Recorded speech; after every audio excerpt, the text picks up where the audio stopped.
dengan beberapa alternatif mulai dari kita secara formal dan non formal, tapi sampai pada bulan September akhir kita tidak mendapatkan data tersebut. Bahkan di bulan Oktober kemarin sudah kita daftarkan ke Komisi Informasi untuk disengketakan informasi karena kita sulit untuk mengakses data yang kita butuhkan terkait realisasi anggaran dari COVID tersebut. Kami menduga bahwa ketika anggaran itu tidak diawasi, nantinya ada beberapa oknum yang coba menggunakan ini untuk kepentingan pribadi. Kami coba kembali lagi ke 2015 ya, waktu pilkada Ayrin Rahmidiani di periode kedua, bahwa kami juga meriset ke politik anggarannya yaitu hibah, dan dari seluruh penerima hibah sekitar 126 kalau tidak salah, itu 21-nya itu fiktif. Ya, saya sangat setuju bahwa mesti kita curigai bahwa ada apa ini. Mau ada pilkada ataupun tidak ada, mesti kita curigai, pasti ada sesuatu, kan gitu. Sangat disayangkan sih memang Komisi Informasi sudah memberikan predikat kota yang paling terbuka di Banten gitu. Kalau kondisi yang paling terbuka aja begini, gimana yang lain ya? Itu. Kan sedih banget kan gitu.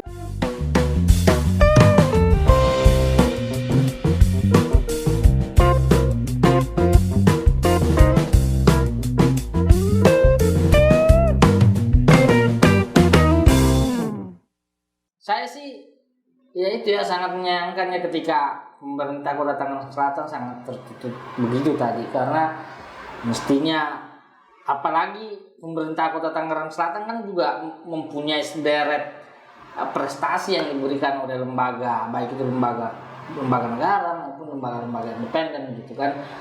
Salah satu di antaranya tadi soal Komisi Informasi yang memberikan penghargaan kategori paling terbuka di Banten. Nah,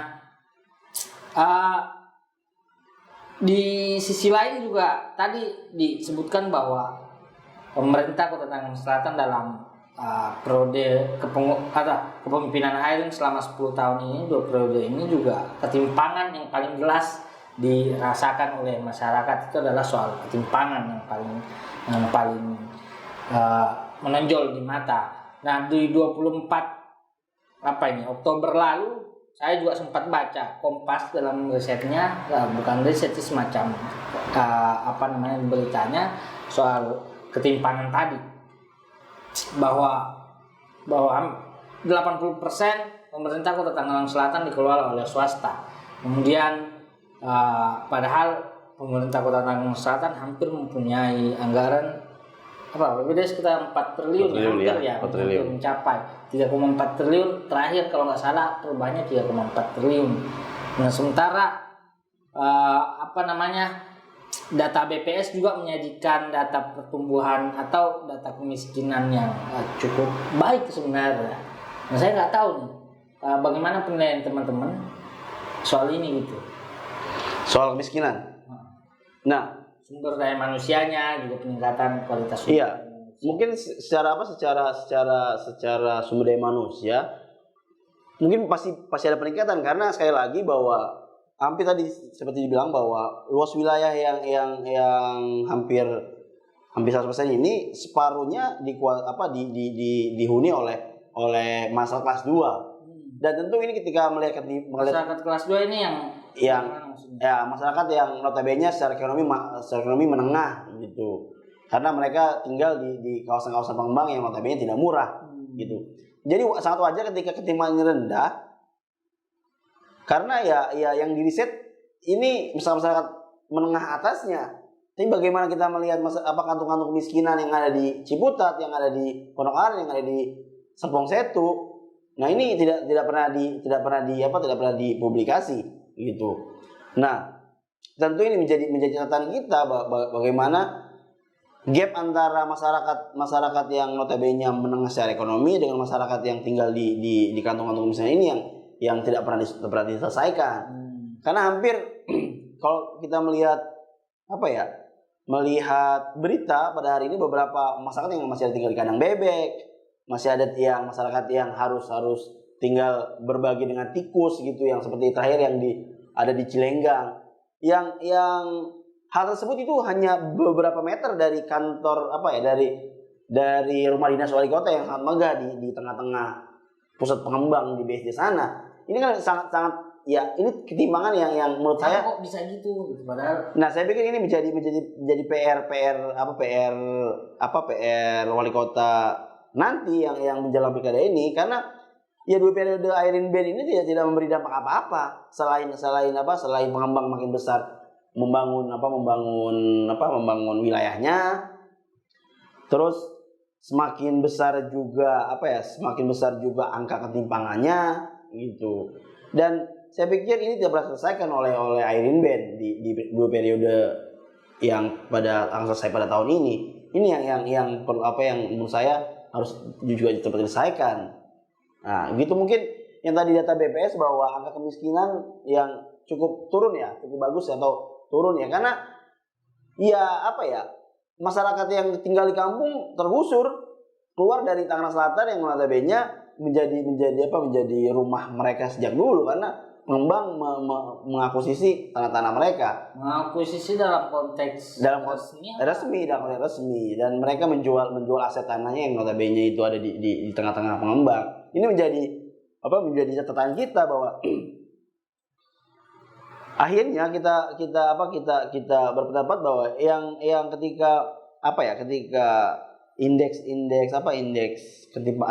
miskinannya itu turun, ya benar, karena masyarakat yang tadinya notabene tidak mampu atau miskin, ya digeser keluar dari Tangerang Selatan. Mereka menempati daerah yang di pinggir-pinggiran Tangerang Selatan. Artinya sebenarnya itu mau menyimpulkan bahwa pada dasarnya peningkatan sumber daya manusia yang semakin baik kualitasnya ini disebabkan karena peran swasta yang dominan. Iya, pasti. Bukan peran pemerintah sendiri gitu. Iya, karena tadi dijelaskan bahwa hampir tadi Kompas mengangkat bahwa tadi yang seperti Mas Aco bilang bahwa 80% wilayah ini dikuasai oleh swasta. Ya hari ini ya pemerintah Selatan milik swastanya. Tapi apakah sejauh mana pemerintah Kota Selatan menjalankan fungsi sebagai pelayan masyarakat? Tapi tidak terukur. Karena hanya melihat si pengembang besar ini. Tapi bagaimana sih pelayanan publik mulai dari tingkat yang kesehatan, pendidikan, infrastruktur itu tidak juga ada perbaikan. Gitu. Ya, padahal diantara misalnya nih saya coba baca diantara sederet penghargaan yang sempat diliput sama jakarta.business.com ini, misalnya satu diantaranya penghargaan plakat wahana tata nugraha dari Kementerian Perhubungan karena prestasinya dalam penanganan bidang transportasi. Nah, katanya pengelolaan transportasinya bagus nih. Nah ini coba saya juga mau juga. Tapi sebelum membahas soal transportasi ini, saya mau menyelesaikan dulu nih soal tadi kaitannya dengan soal penganggaran dengan pilkada. Iya. Gitu. Sebenarnya nanti kita akan bahas soal transportasi ini karena ini juga bagian dari menarik tentunya, gitu. Nah, karena kita mesti menuntaskan yang satu ini dulu soal pilkada dan keterbukaan anggaran. Nah, ini katanya sangat erat hubungannya karena dikatakan bahwa yang maju saat ini adalah mantan wakil wali kota saat ini, kemudian didampingi oleh keponakan Airin sendiri, di mana ini sangat berpotensi untuk penyalahgunaan anggaran COVID tadi, gitu yang seperti teman-teman katakan. Itu gimana? Nah, pertama bahwa kata kuncinya adalah soal keterbukaan lagi. Ketika Pemkot Tangerang Selatan tidak terbuka, cenderung malah tertutup ya. Kita pikir ada arah ke sana gitu. Kami sebagai masyarakat patut curiga karena lagi-lagi yang maju hari ini dari orang-orang yang sama di periode sebelumnya. Emangnya kenapa gitu? Nah, ada masalah apa memang dengan orang-orang ini? Kenapa teman-teman mesti? Ya tadi saya bilang bahwa di dua periode Airin Band kita tidak pernah merasakan bagaimana kota ini selangkah lebih maju. Kami masih sulit mengakses informasi. Kami masih menemukan pungli setiap ajaran baru. Kami masih menemukan infrastruktur yang dibuat asal-asalan.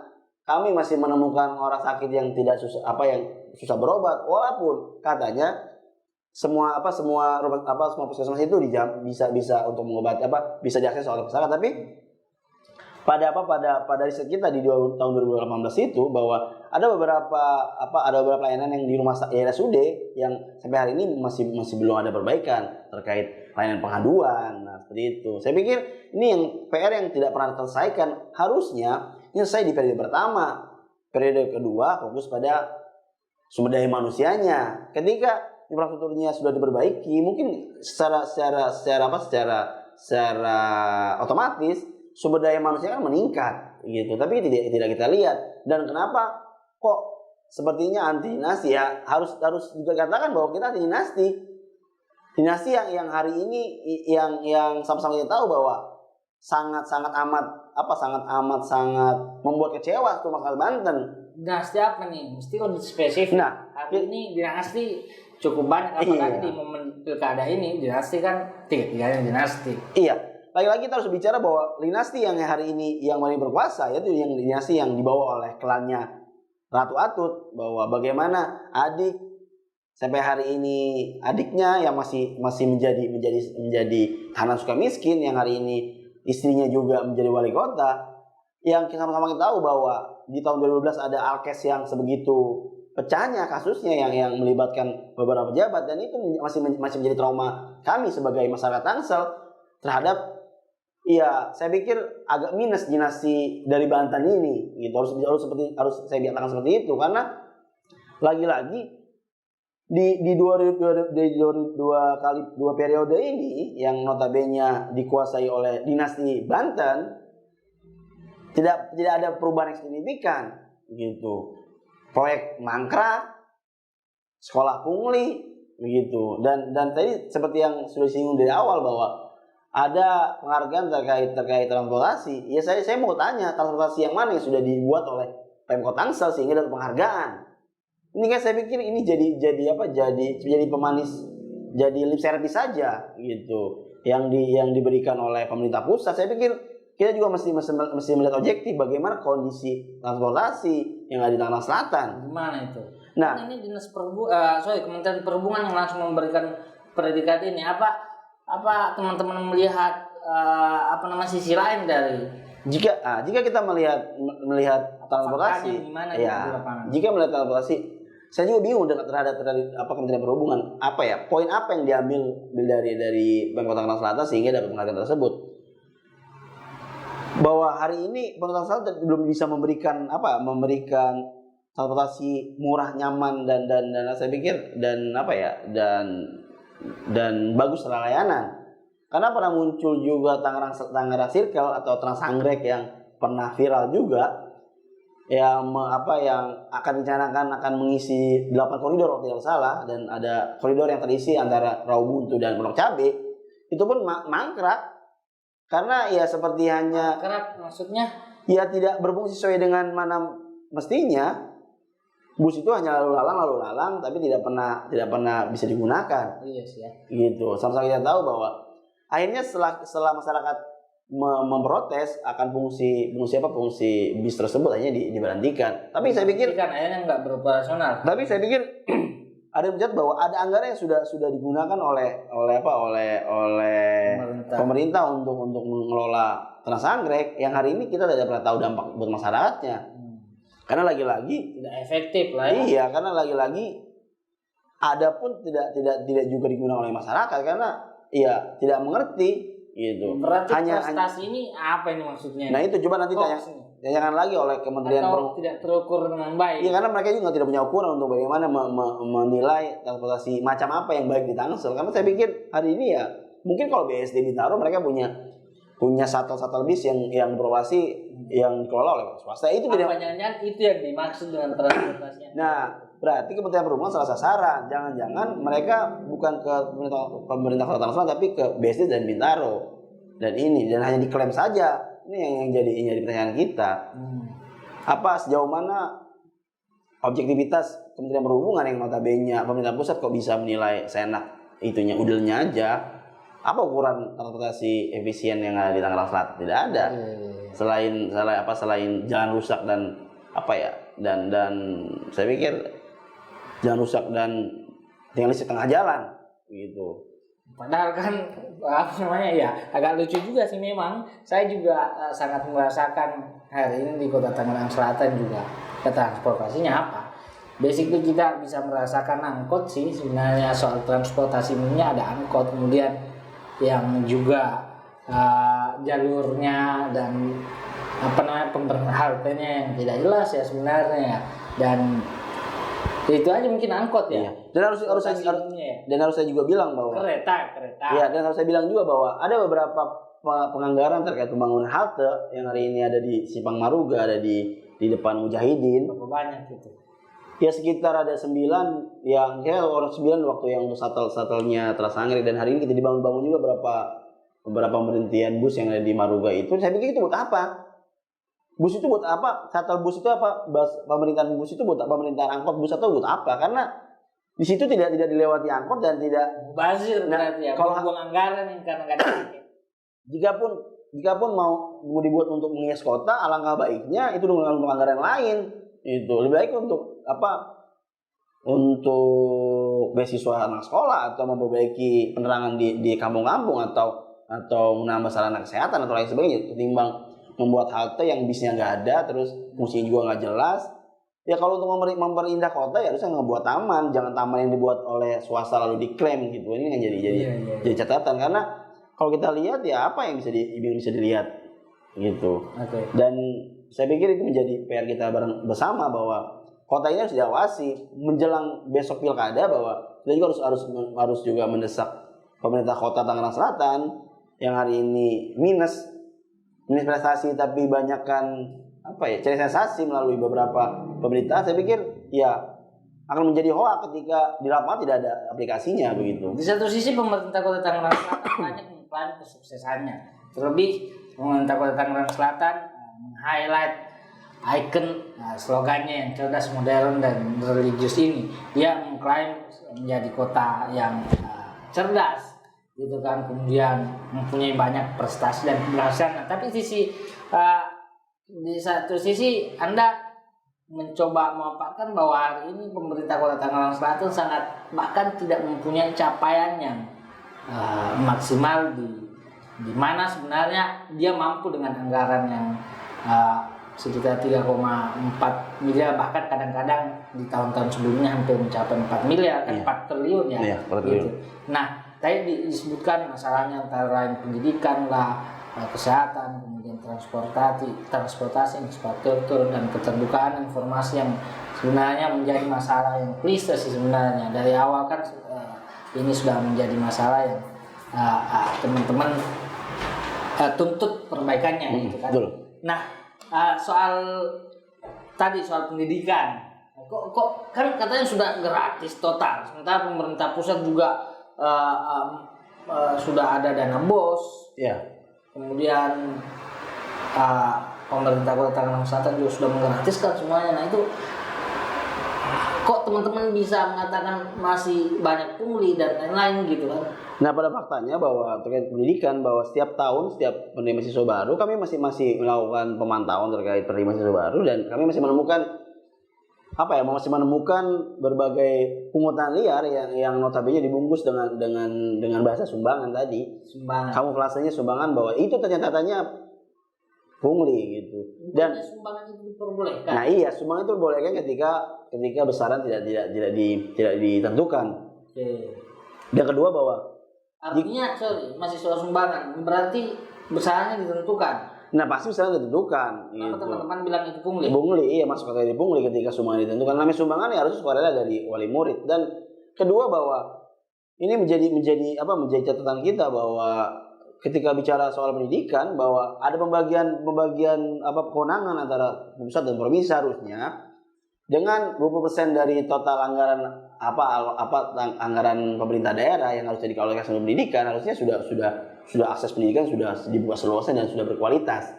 Karena SMA SMK menjadi kewenangan provinsi, dikembalikan ke provinsi, dan persis bahwa pemerintah kota itu hanya mengelola SD dan SMP.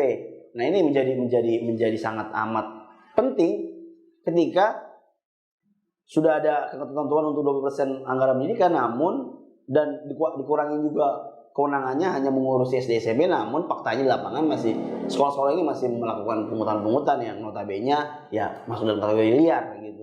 Karena tidak. Pungutan ini jenisnya biasanya apa sih? Iya, mulai dari masuk uang umur, seragam sekolah. Uang umur maksudnya? Nah, jadi ada beberapa alasan bahwa siswa itu belum sebentar lagi menjelang.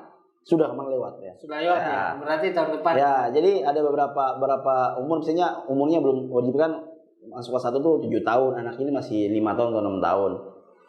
Kemudian untuk dengan alasan bahwa anak ini tidak masuk karena alasan umur dan orang tua diminta sejumlah uang untuk bagaimana untuk meloloskan. Itu prakteknya gitu. Dan belum lagi uang buku, uang seragam, uang buku, uang kurban, uang kalender.